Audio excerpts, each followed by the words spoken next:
এই জন্য ভাইয়া গুনাহ ছেড়ে দাও, তওবা করো বাপ।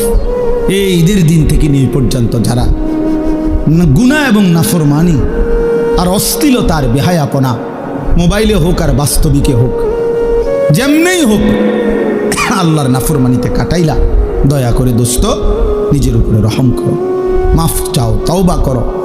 ভুল হয়েছে, এটা ভুল হয়েছে, এটা ভুল করেছ, এটা উচিত হয় নাই। আল্লাহকে এভাবে নারাজ করিলে একদিন মৃত্যু হবেই, সেদিন কিন্তু কবরে কষ্ট হবে। আর অব্যাহত গুনার কারণে বয়স্ক বাবা আপনাদেরকে বলি, খোদার কসম বাপ, যে সমাজে অশ্লীলতা বেহায়াপনা বেড়ে যায়, সেই সমাজে নিজেদের ঘরের কন্যা, নিজেদের ঘরের বোন, তাদের ইজ্জতের নিরাপত্তাও কমে যায়।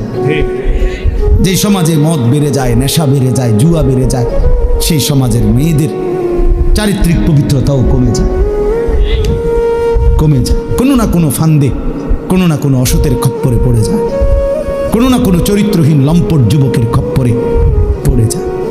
একদিন চরিত্র আখলাক সব নষ্ট করে আখিরাতও বরবাদ হয়, দুনিয়াও বরবাদ হয়।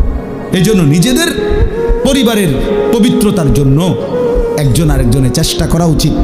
যার যেদূর সাধ্য আছে এতটুকুর ভিতরে হলেও একজন আরেকজনকে, নিজের কন্যা, নিজের ছেলে, নিজের মেয়ে, অথবা যার যেটুকু সামর্থ্য আছে, এটুকুর আলোকে একে অপরকে গুনাহ থেকে ফিরাবার জন্য চেষ্টা করা উচিত।